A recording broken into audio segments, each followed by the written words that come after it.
উগান্ডার একজন প্রেসিডেন্ট ছিলেন ইদি আমিন। তিনি ছিলেন স্বৈরশাসক।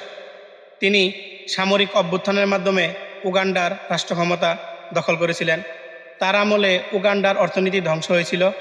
তিনি উগান্ডার জনগণকে বাকরুদ্ধ করে রেখেছিলেন। তিনি সবসময় হাস্যরস করতেন এবং হাস্যরসের পরে কিছু নিষ্ঠুর কথা বলতেন। তিনি একবার বলেছিলেন, you can not run faster than the bullet. তুমি গুলির চেয়ে দ্রুত দৌড়াতে পারবে না। আবার তিনি জনসভায় জনতার উদ্দেশ্যে বলেছিলেন, I can guarantee your freedom of speech, but after your speech I can not guarantee your freedom. আমি তোমার বাক স্বাধীনতা দিতে পারবো, কিন্তু তুমি কথা বলার পর তোমার স্বাধীনতা নিশ্চয়তা দিতে পারবো না। আমরা বাংলাদেশে ইদি আমিনের মতো শাসক চাই না।